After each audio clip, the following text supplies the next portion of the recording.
third Björk from Sweden is also member of the SZAB-aktivista network, and also an environmentalist and a very big supporter of our cause here in the Central Eastern European region and in Latin America. Yeah, of course, I will not forget Tibor is the ex-MEP, member of the European Parliament, long time friend of us, and one of the leading figures in the Hungarian Socialist Party. But the reason why we invited Tibor, because there is a kind of new idea about extending the cooperation between the parties and the movements. So, and last but not least, I would like to introduce myself. My name is Mátyás, Benyik, from Hungary, and part of the organizers of the event.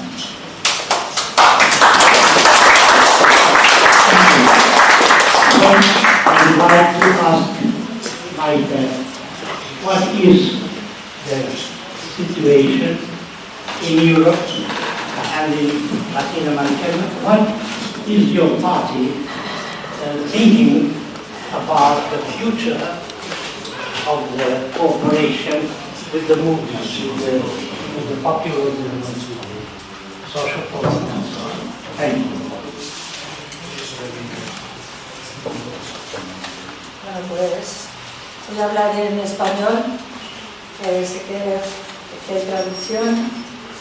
Como estamos mucha gente en la mesa y para que sea posible que hable el público y haga preguntas, voy a intentar limitarme al tema de qué está proponiendo la izquierda en Europa, en concreto, y hacer un brevísimo análisis de la situación, porque creo que si no va a ser un poco largo.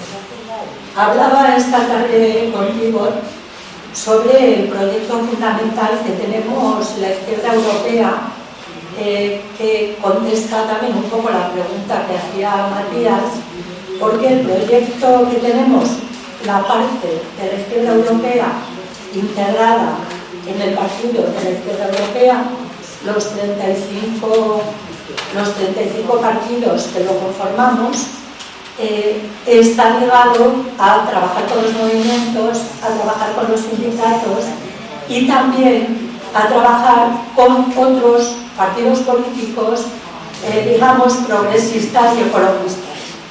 Y este proyecto es un proyecto en el que respetamos profundamente a los movimientos sociales y a sus foros, que supongo que tanto Leo como el compañero de Suecia van a hablar de ello, en el que respetamos profundamente a las organizaciones sindicales y sus configuraciones a nivel europeo y a nivel mundial, pero en el que también pedimos respeto para que las organizaciones políticas progresistas y de izquierda también tengamos un foro en el que entre nosotras podamos discutir a la vez, que luego eso se va dividiendo en discusiones con sindicatos y movimientos. O sea que las tres partes fundamentales de lo que supone un cambio social trabajen en equipo y puedan compartir, como lo hacen ya, hablando de América Latina, en el foro de Sao Paulo, que a pesar de que es un foro de partidos, donde hay más de 100 partidos de América Latina, desde el Partido Socialista de Chile hasta el Partido Comunista Marxista-Leninista, Patria Roja de Perú, que están conviviendo todos juntos, y hace ya años, unos 10, que han añadido a los movimientos sociales a nivel de América Latina y el Caribe y a los sindicatos para que hagan sus propias reuniones y luego digamos que puedan confluir en una declaración final. claro, el Foro de Sao Paulo ha reunido en Caracas en el mes de julio a, digamos, la traductora era el Foro 22, 23. Nosotros vamos a hacer en Bruselas el tercero, por lo cual esta es la distancia que marca América Latina y el Caribe respecto a Europa. Están mucho más evolucionados en la construcción de una unidad de la izquierda que lo que estamos en Europa. Por tanto, este foro europeo que os estoy comentando se va a reunir, como hablábamos antes, los días 8, 9 y 10 de noviembre de 2019 en Bruselas. En el foro anterior ya contamos con la presencia del Partido del Trabajo de Brasil, porque era el momento cumbre donde el tema de Lula estaba en el punto máximo, y también invitamos al ex canciller de Ecuador, Guillaume Long, para que nos explicara la LAUFAR en Ecuador y la situación. Por tanto, ahí ya intentamos, bueno, y hubo también fuerzas de Oriente Medio, y ahí intentamos hacer también, con dificultades, un poco de internacionalismo, que vamos a seguir intentándolo en este foro.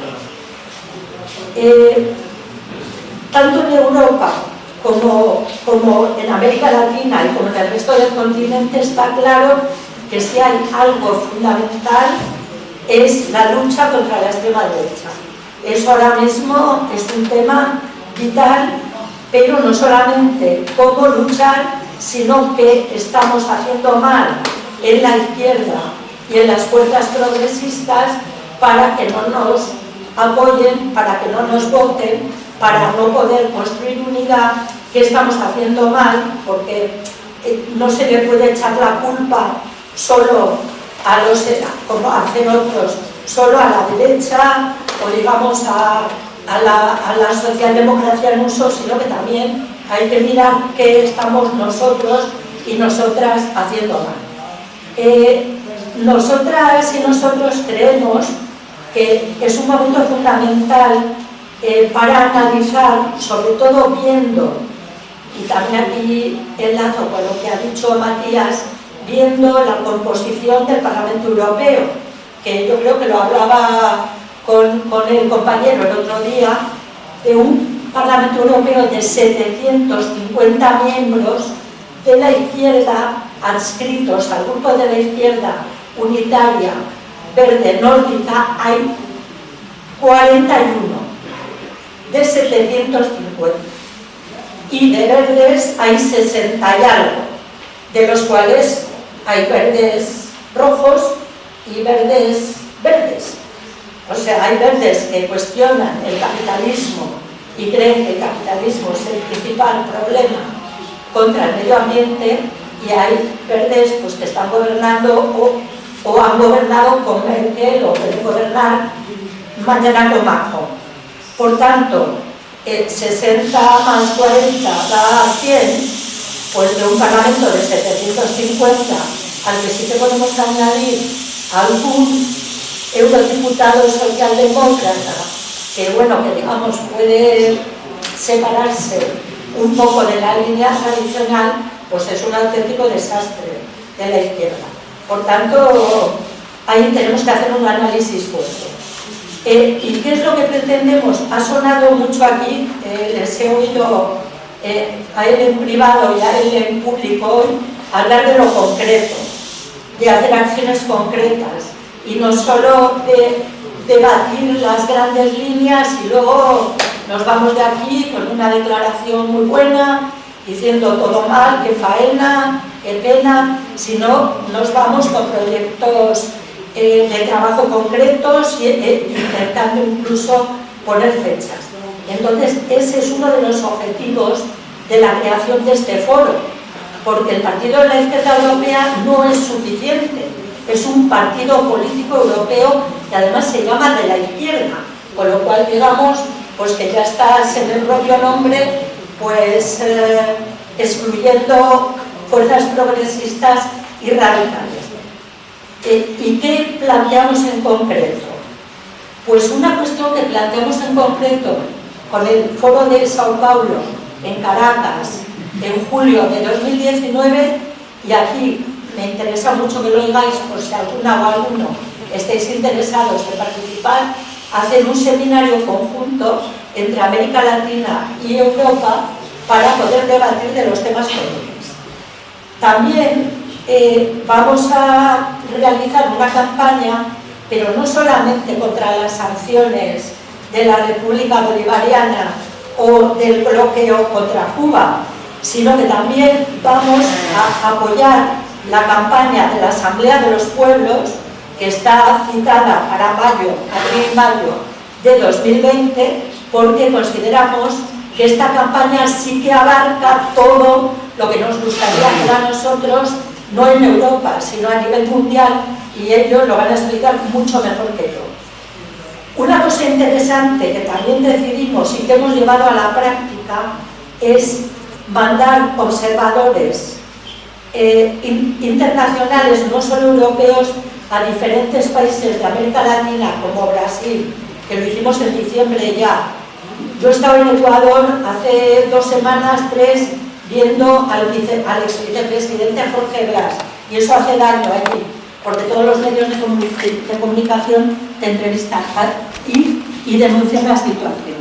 Y por supuesto hay un tema central que afecta a Hungría, que afecta a toda Europa, que afecta a América Latina y que afecta al conjunto del mundo, y que es la denuncia de los tratados de libre comercio.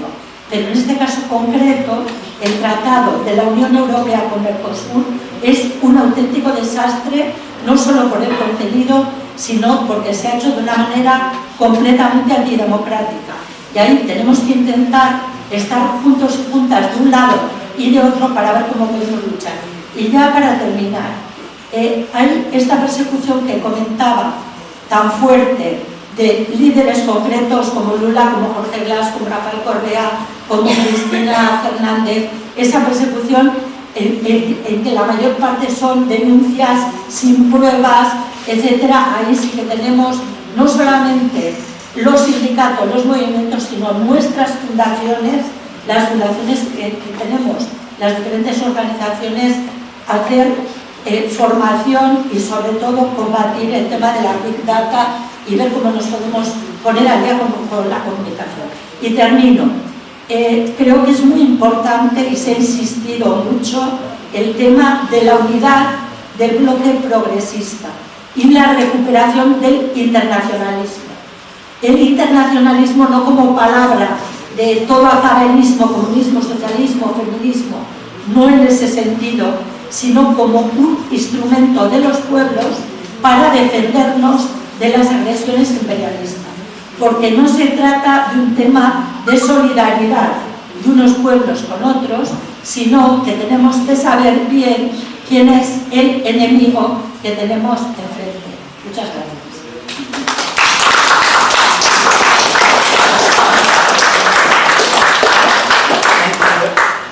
Thank you very much, Maite. It was really a good introduction of the situation in the European Union and outside. So I think it's now... Thank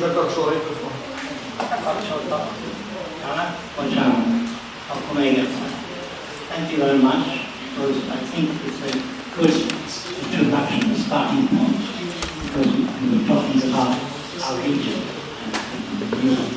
I think the European Union opened up America, ideas and the cooperation, complete steps. It's very important. Now, I would like to give the floor to Gabriel, to continue in this direction, I mean, for what is going on the World Social Forum and the other popular movements.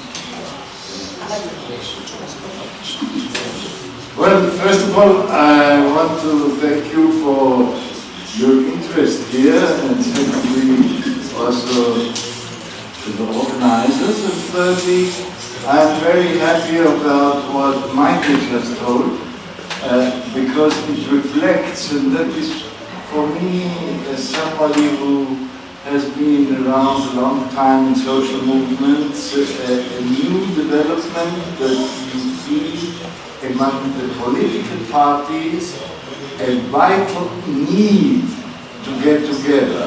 You know that since Lenin there was this concept that the social movements, the trade unions are what you call in Spanish Korea, the transmission belts. We were considered in a very vertical thing.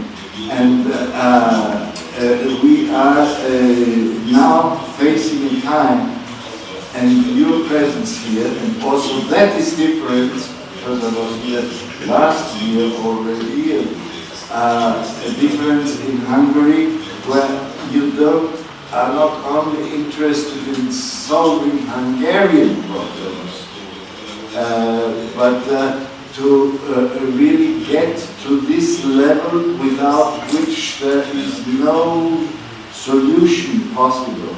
This global level of approaching, because it's just the far right, and your far right, like with Orban, and our far right with Mr.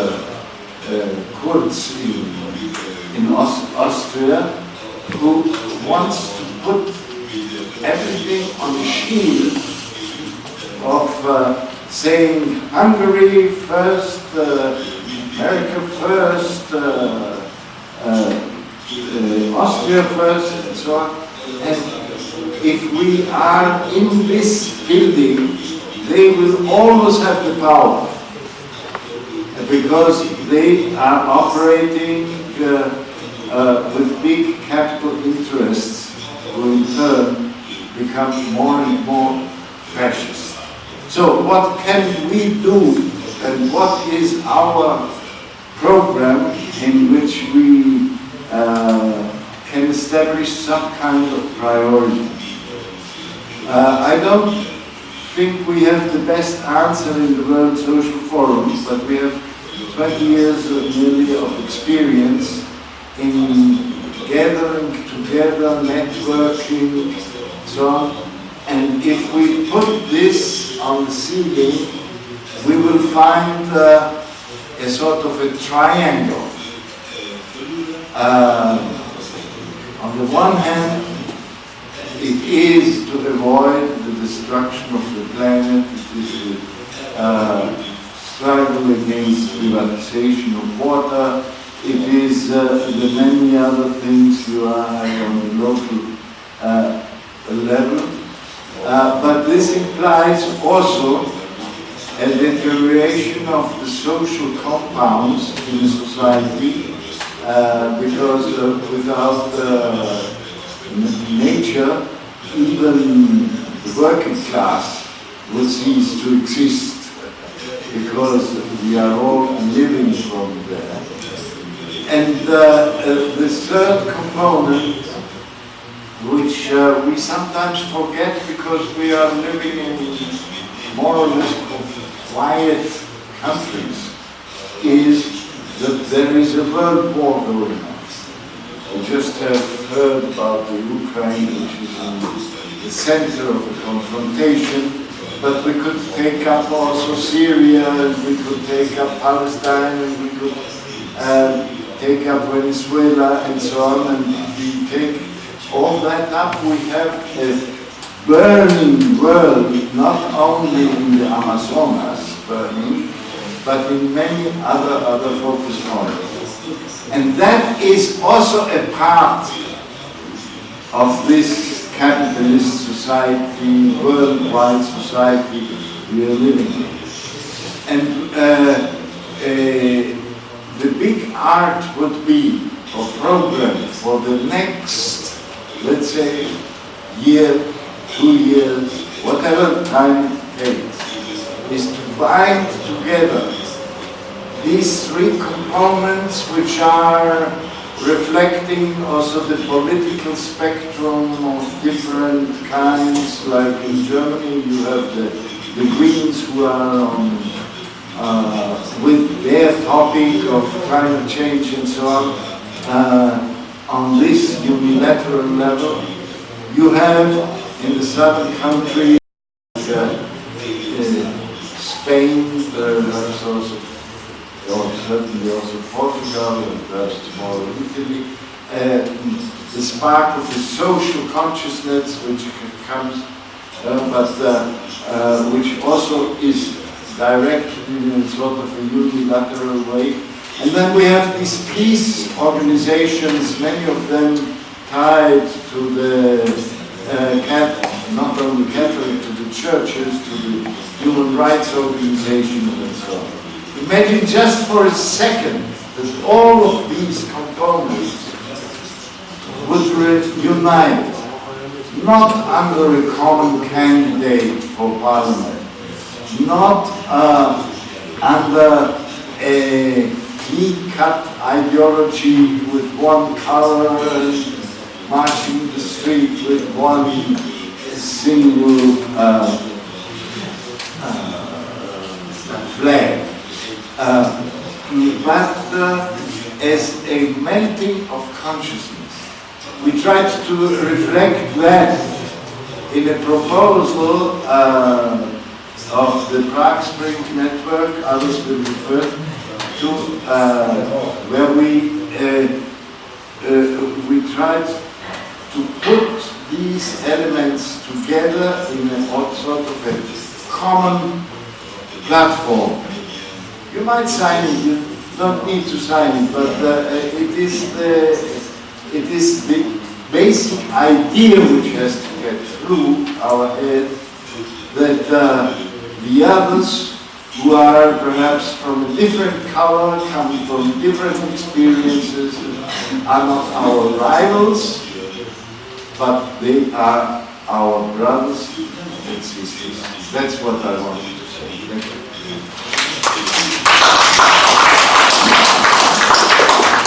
Thank you, Leo. Now, I think we have to talk a little bit about, from our home country perspective, opening up, how we can join, how we can see the possibility for larger cooperation. I give the floor to you. Thank you very much, and I must apologize myself in front of my Hungarian friends that I'm going to talk in English as a kind of small matter of courtesy towards our international friends. I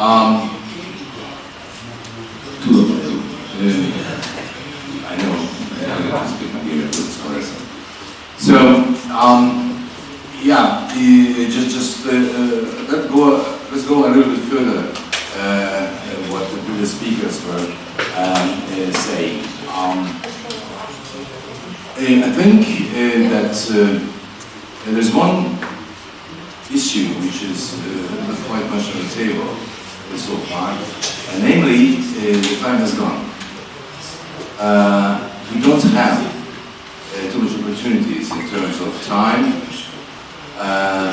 There were some references made on the current European Parliament, which is having a 5 years duration from now, and maybe there will be another 5 years legislative period up to 2030, until mankind has a certain chance to deliver really fundamental changes. 10 years left. 10 years left, critical 10 years. I'm absolutely convinced, and this is not just my political conviction, but also based on quite a lot of various scientific information, namely that if we do not change the current functioning of the world's economic and social systems in 10 years, fundamentally, then after this time, mankind, humanity, will no more tools in hand in order to govern these perspectives and what's going on. So this is a critical 10 years, and I'm really happy that the European left has undertaken already back in 2016 the initiative to put together the left, the so-called progressive, and the green forces. Obviously, I think that in the past 3 years or so, despite of all the efforts, this kind of cooperation was not the leading force of the political process in Europe or elsewhere. But I think the time has come. But now, and based on the results of the last European elections, I would say that the combined forces of all these three major directions of political life could get a significant gain in the European Parliament, and all the traditional forces like the so-called conservatives or social democrats were a bit losing ground. And this is what can encourage us in order to see that all those players to whom not too much media attention was paid are now becoming real players, real game changers of the political spectrum in Europe. I made a certain comparison with some of my friends in previous private talks this afternoon. We recall and we try to remember the previous occasions here in Horányi. The issues, what we were talking about 1 year ago, 2 years or even 3 years ago, all these were not that much related to the sustainability and ecological issues than now. Practically all the lectures, all the presentations, all the discussions and roundtables somehow were really going around the issue of sustainable and socially just world what we would like to achieve. And this is, for me at least, the great news and the good novelty, if I may say so, that now the focus of our political spectrum is not going backwards anymore. We are not dealing with the problems of the past. What we are now concentrating is really the future. And the tasks and the difficulties and the problems and the crises ahead of us. And I am also not only convinced but also feared what's going to happen next. I mean, it's not just news in the TV that the Amazonas is in fire. All the tropical forests throughout the whole globe are in fire. In Africa, in Indonesia, even the big Russian fire was not extended. And I try to read as much as I can, but I'm having the plain fear that the meteorological consequences of these great fires, what will bring us just in a frame of a couple of months, not just next year. So I think that the world's natural deterioration is now accelerating. It's not just a linear thing that year by year we see the consequences. It's speeding up. It's speeding up. And this is why I'm saying it's very timely to have in Brussels in November that kind of meeting. That can even happen historical, because the cooperation amongst the various, say, left or similar forces, because for me social democracy is left, green is left somehow.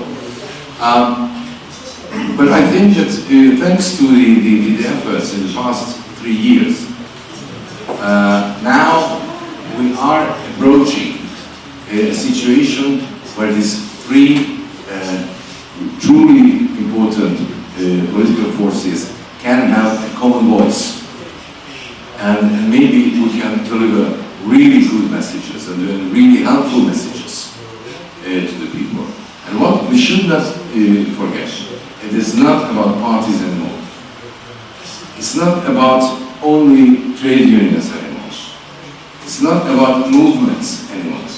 It is really how they can find the common enemy and the common tasks. And it, of course, the common enemy is the neoliberal capitalism. And yes. These are common goals at the same time. How to fight them and how to force them in order to behave and move in a much more acceptable way. I know it's a fight because we can't topple capitalism in a fortnight. It's going to be really a long battle, as you used to say. But please understand me correctly. We cannot do long fights anymore. Time has gone. The game is over. And this is what we will need make people to understand. And my last word is, and I turn also not to the political parties, but rather to the movements. If anybody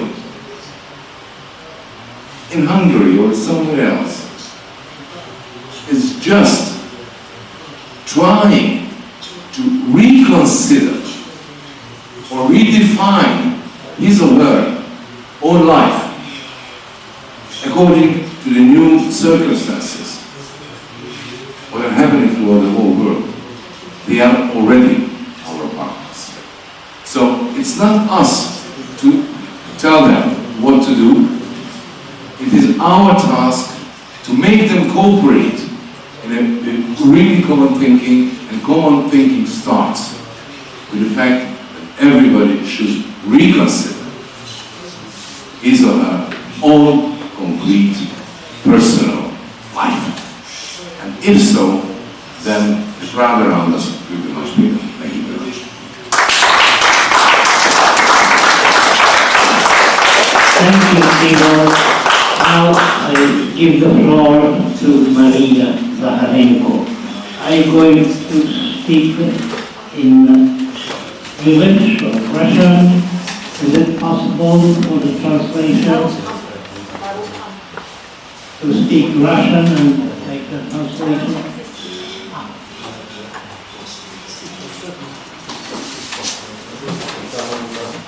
Дорогие коллеги,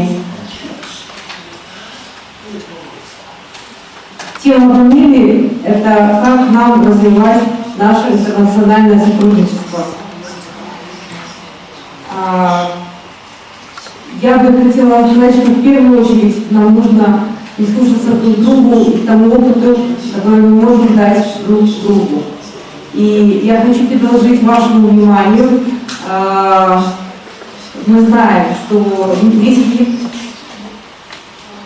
Перевод работает?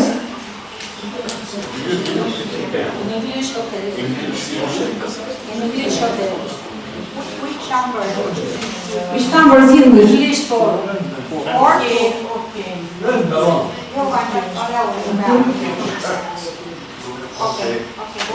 Окей. Итак, весь мир с тревогой последний год, и даже, я бы сказала, и раньше намного, следит за ситуацией в Венесуэле.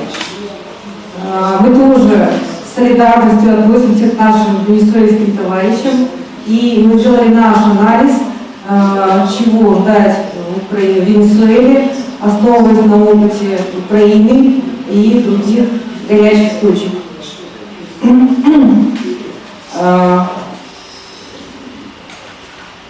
В прошлом своем докладе я рассказала о ситуации в Украине.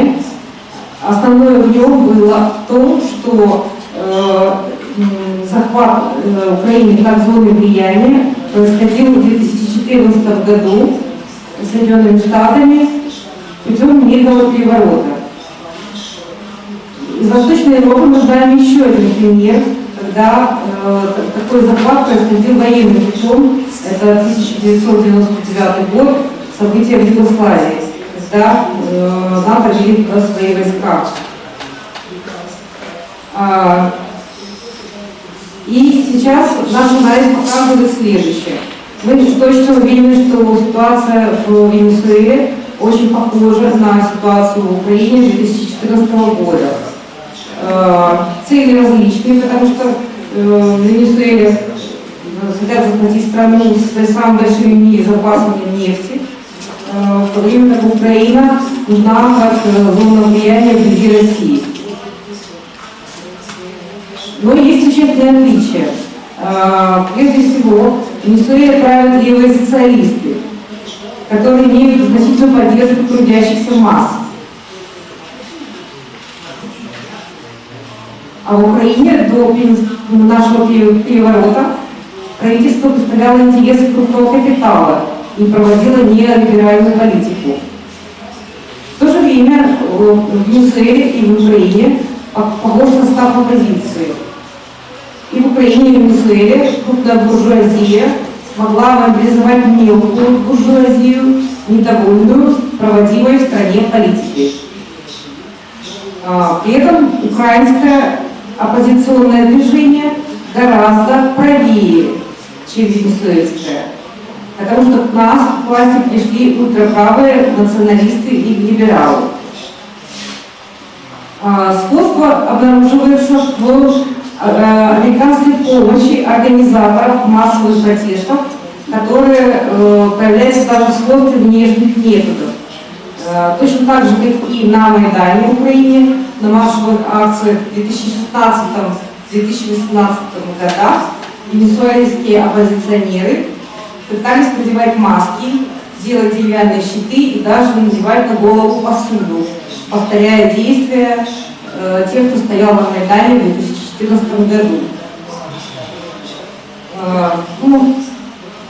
Наконец, понятно, что США интересом является захватить запасы нефти, и в то же время они хотят завершить происходящий на наших глазах процесс правого переворота в Латинской Америке и устранить боливарианский режим как ключевое препятствие для достижения поставленной цели. В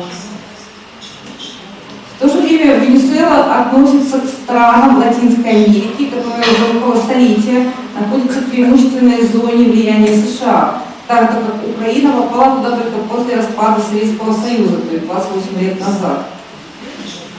Поэтому в своей традиционной зоне контроля США легко себе позволяет военные интервенции, перевороты и другие формы прямого вмешательства без оглядки на союзников из Европы. А в случае с Украиной США должны считаться с позицией ЕС. Впрочем, сейчас текущая политика США в Венесуэле показывает, что даже в Латинской Америке они уже теперь не могут действовать без дипломатической поддержки европейских держав. И разворачивая кампанию поддержки Гуайдо, США привлекли к ней европейскую дипломатию. Ряд стран ЕС признал его новым президентом Венесуэлы. Когда же США совершали переворот в Украине, американское посольство действовало солидарным фронтом с европейскими министрами. Можно сказать, что Венесуэла, как и Украина, накануне Евромайдана переживает длительную полосу экономического кризиса.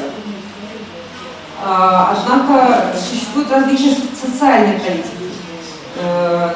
В отличие от украинского президента Януковича, Мадуро пользуется активной поддержкой народных масс, что и показывают массовые демонстрации в Венесуэле.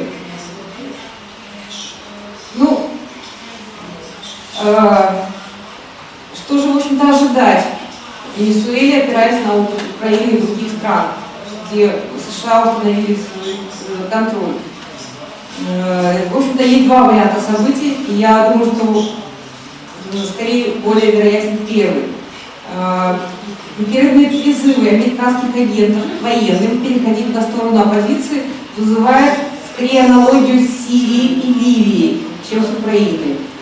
Успехи эти призывы не дают, дипломатическое давление безрезультатно, а повстанческий потенциал ограничен. И в отличие от Сирии и Ливии, в Венесуэле существует демократия, И оппозиция давно могла показать, на что она способна. То есть она не имеет скрытого повстанческого потенциала. В этих условиях, ну, то есть, как бы, оппозиция не имеет колеблющиеся элементы в армии и государственном аппарате, и они все могут делиться, на чью сторону стать. И в этих условиях США идут по пути нарастающего давления, и столетняя история американского империализма в Латинской Америке показывает, что это давление способно перевести в интервенцию. Будет ли вторжение, это будет зависеть настолько быстро. Контроль над регионом нужен олигархам и политическим элитам США. То есть это зависит от внутренней политики США скорее, чем от внешней. Если это нужно будет быстро, то мы хотим пожелать венесуэльскому народу стойкости и борьбе над нависшей над ними угрозой вторжения. Ну, если же медленно, то будем ожидать продолжения дестабилизации, хаотизации, тренинги журналистов, тренинги оппозиции, формирование прогрессивных СМИ, повстанческой армии и так далее. Ну и я считаю, что в этом всем мирным активистам во всем мире нужно объединиться и постоянно обмениваться, что в какой стране происходит, накладывать ситуацию в одной стране на ситуацию в другой стране, чтобы мы четко понимали, что если видели аналогии, потому что этих аналогий в мире очень много. И я думаю, что мы должны объединиться, их находить и информировать друг друга в первую очередь. Спасибо.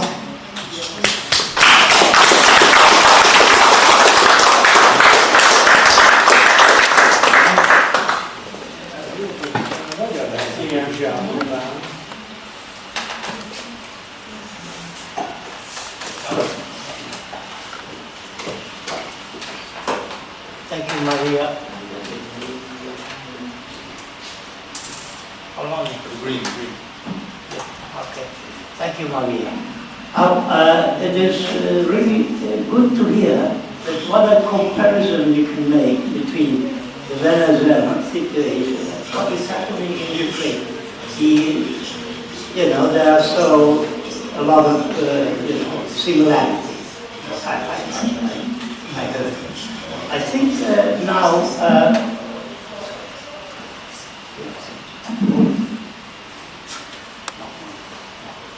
is that. Now I'd like to give the floor to Mirek Prokes, one of the leading members of the Prague Spring 2 network, which came out of the European Social Forum from the social process. So, please.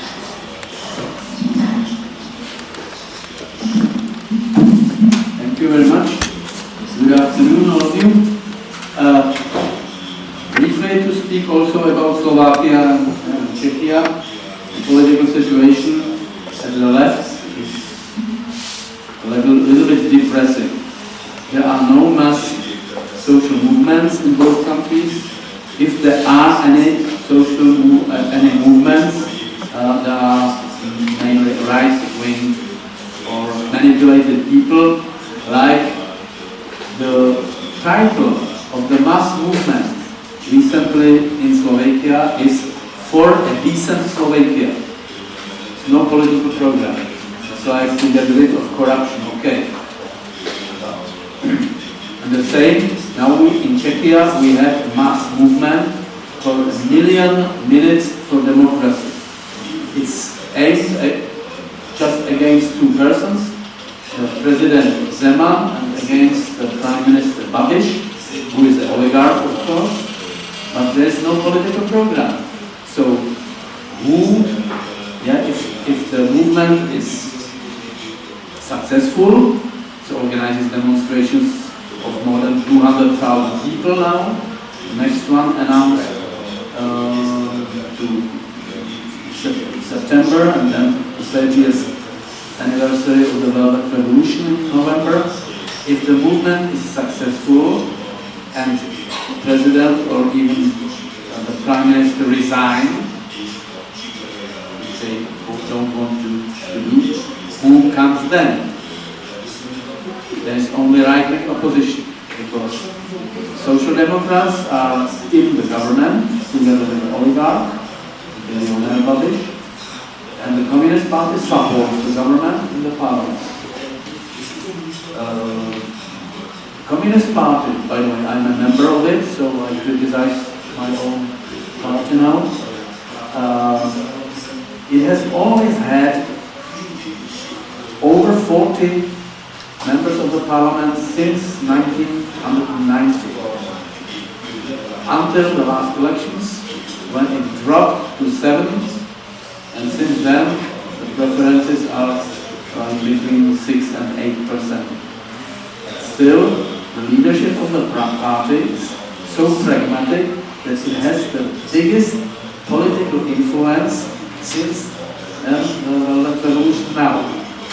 So they don't want to resign to take responsibility for the electoral disaster, but they say, look how successful are we now, because they support the politics of the government. They support the raising of military expenditures to 2% of GDP as promised to NATO. The Prime Minister has just been in the USA talking to Mr. Trump and promising to buy US helicopters for our army. You can imagine, we will buy 12 fight helicopters from the USA for $40 billion. Yeah, each one for more than $1 billion. And also the government approved to buy 215 like tanks for 53 billion Czech crowns, which is also like 400 billion forints. Then the only opposition are nationalists, like the highest patriotic nationalist of Czechia is half Japanese, Tomio Okamura, so almost totally fascist. But there is a threat of millions of Muslim invaders to Czechia, so I will protect you if you vote me, elect me. So what are the left forces?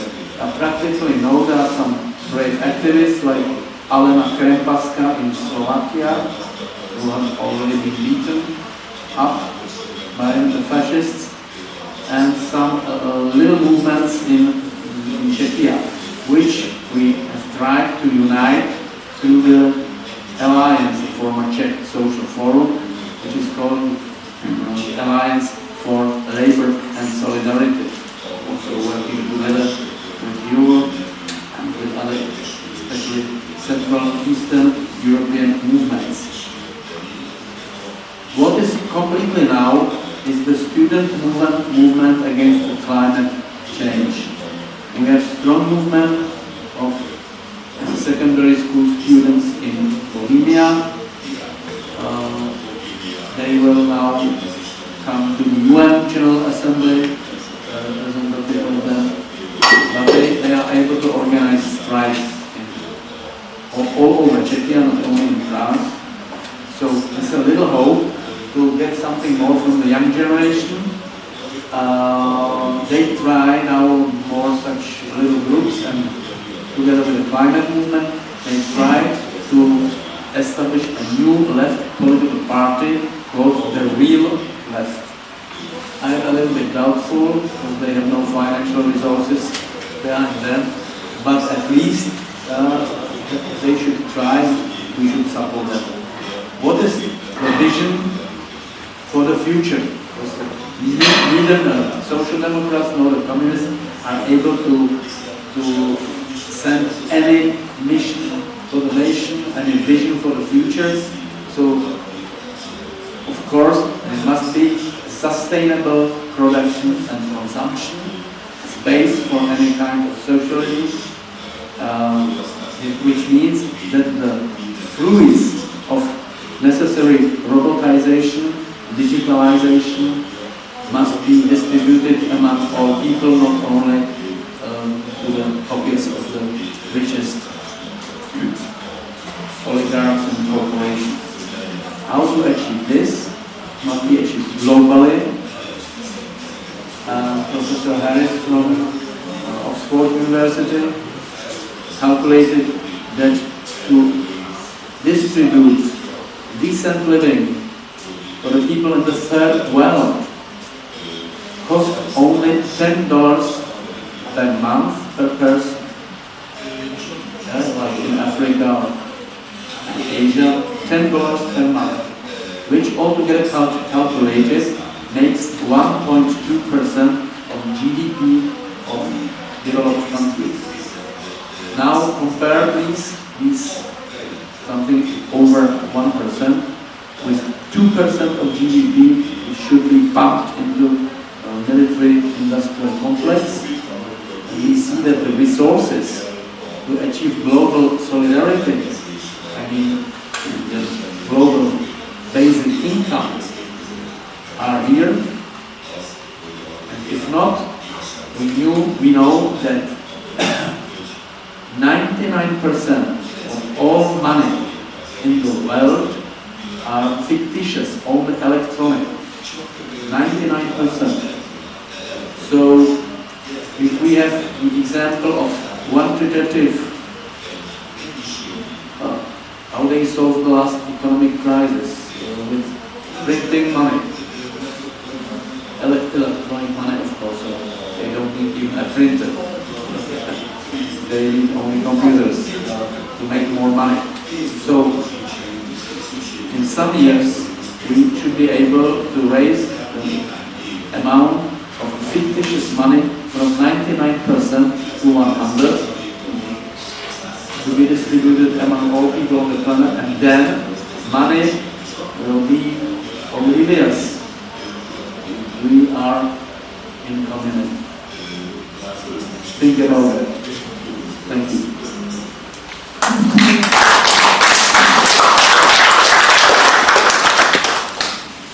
Thank you, Mirek. Finally, I'm going to give the floor to Todd. Dear friends, I have to begin with a song, of course, in a foreign language. I guess you know the word rosa, red. And now I introduce another word which we don't think you know, verde. So this is the song. Avanti popolo, bandiera rossa, bandiera verde, bandiera verde, bandiera verde, bandiera rossa, viva il socialismo e la libertà. Y la bandera feminista, bandera violeta, feminismo.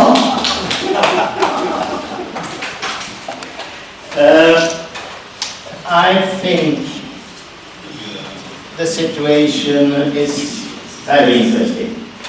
Because I've been many times to Eastern Europe. I cycled to Prague, 1969, and I've been here many times visiting the environmental movement and the left. And I think the left in Eastern Europe is stronger than in the West. Because strength is not a question of number of people. Strength is a matter of consistence. It's a matter of ability to keep to important things. Every time I come to leftist meetings in Wrocław, the Central Eastern European Social Forum, to Budapest several times, to Warsaw, to Ukraine, you always, of course, have domestic quarrels. We have in every country, of course. But all the time, you are against militarization and war. You don't find that very often in the West. On the contrary, all left authoritarian parties in the Nordic countries say that the worst war crimes we have to address is the Russian war crimes in Ukraine and Syria. That is left parliamentarianism. You never hear such things in the East, I suppose. Secondly, migration issue. Everybody talks about how horrible the Central and Eastern European countries are. They don't go here and find out that the left have a good position on migration issue. Stable.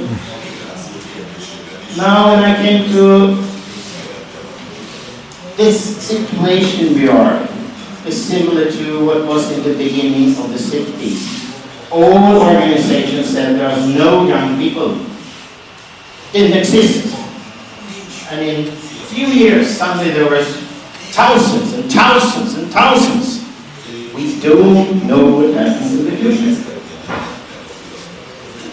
And when I came here as an international coordinator for the European Social Forum in Malmö 2008, the young activists in Budapest told me that you cannot be young and leftist in Hungary because then you're weak, and they will phone you and they will say, we will kill you twice. First because you are a communist, second because you are Jewish.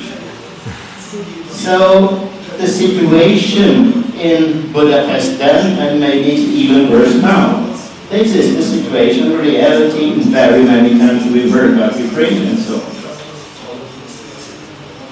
It's not necessarily very much better in Sweden. Sweden is now the worst neoliberal country on earth in many aspects. The relatively inequality is higher now. The development of inequality is worse in Sweden than any other industrial country.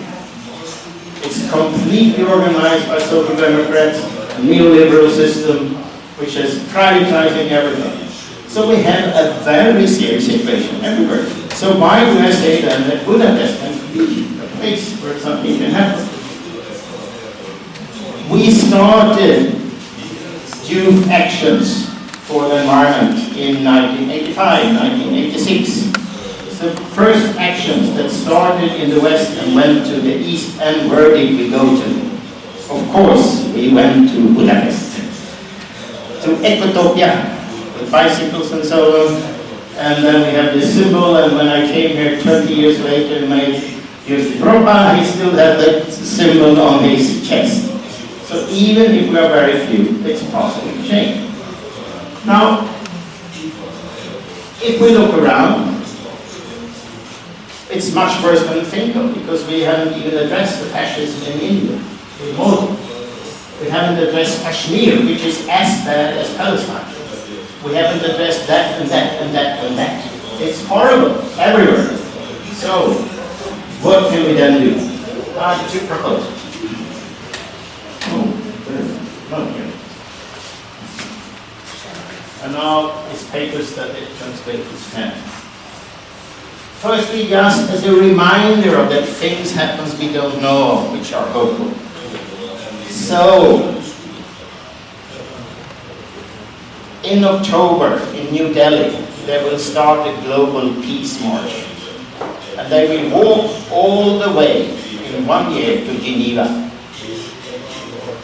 And it's based in the land rights movements in India, where they've been struggling for the rights of rural people. And I would say that environmental issues is mainly a social issue. I'm rather talking about farmers and the rural class struggle than I talk about the environment. Because if we don't place the environmental issue into social realities, we are lost.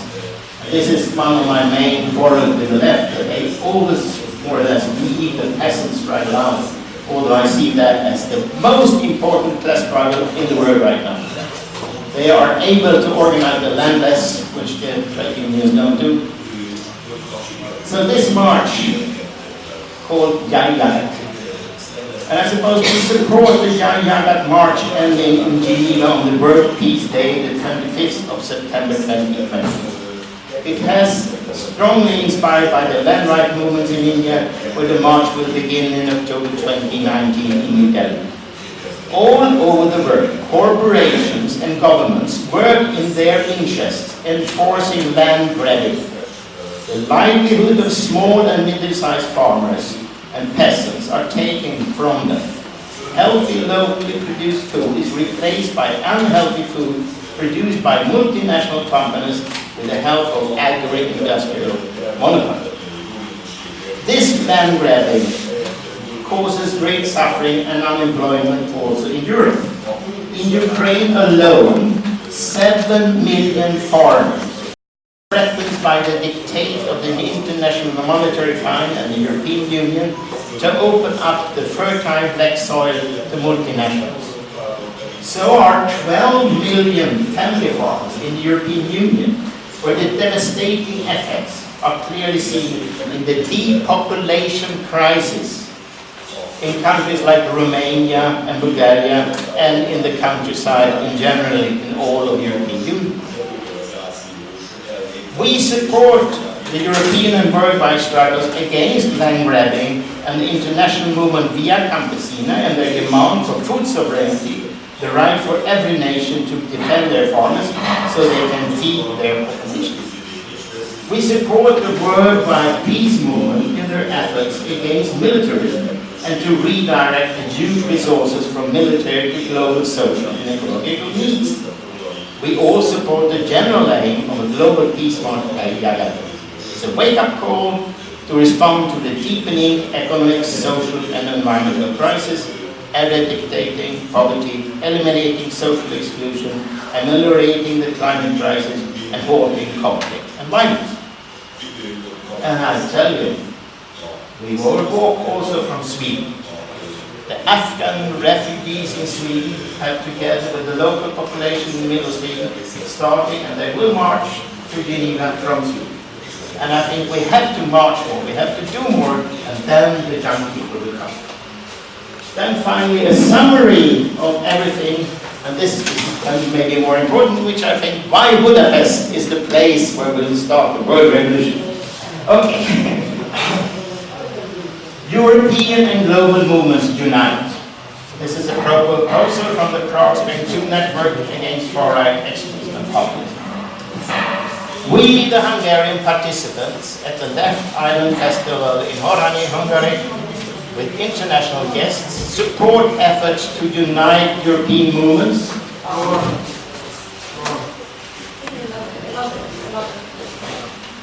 This one is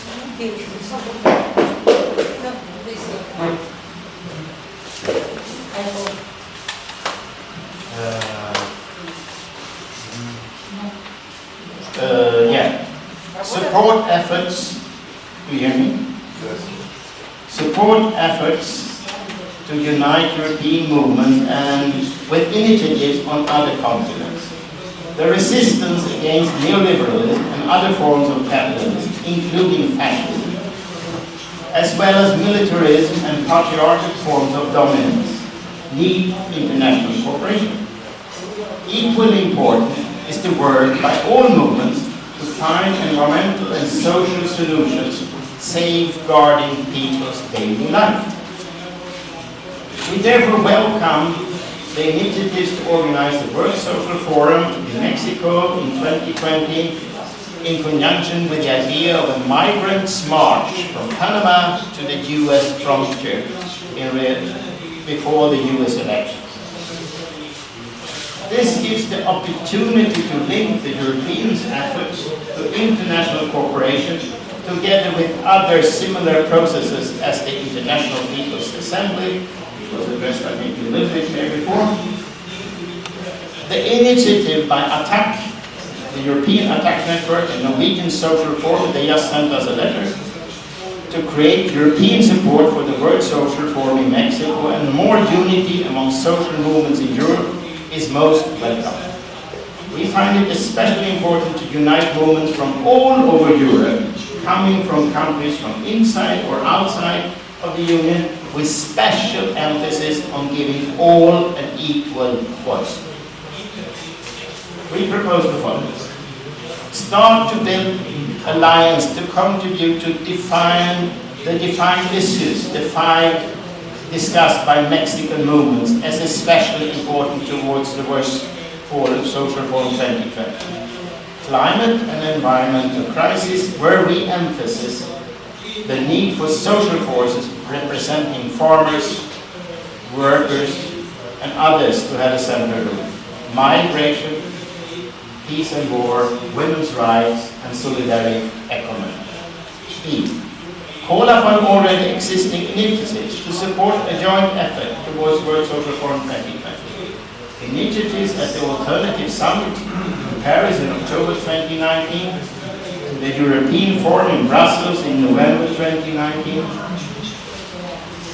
the Assembly of Resistance for Central and Eastern Europe and the Left Island Festival near Budapest was here then 2018 and 2019, European Movement in Barcelona 2018 and Malmö European Forum 2019, as well as the Russian Social Forum has re-emerged. 400 people met in St. Petersburg recently, Norwegian and Finnish Social Forum. Bring together anti-austerity, climate justice, food sovereignty, trade unions for farmers, service and industrial workers, youth, women's and peace movements to a meeting in Prague in April 2020 with the purpose to strengthen movement cooperation in Europe and towards the World Social Forum in Mexico. This in conjunction with 10 years anniversary of the Prague 32 network against right-wing extremism and populism, a network that has continued the European Social Forum spirit, especially in the Central and Eastern European countries, and by working in the International Council for World Social Forum. D. Bring the final effort together with the sidelines of the World Social Forum of Transformational Economies in June 2020 in Barcelona to mobilize for World Social Forum 2020 in European countries as proposed by the European Attack Network and Norwegian Social Forum. E. Support efforts as the global strike for the climate, which takes place very soon, the Global Peace March, and the Migrants March from Panama to the US border, which is an idea, as important steps to vitalize international movement cooperation. And finally, call upon European Trade Union Confederation, Via Campesina Europe, Friends of the Earth Europe, Transform Europe, and other European-wide organizations to follow the example of European Attack Network and the Norwegian Social Forum to support World Social Forum in Mexico 2020. Thank you. Thank you.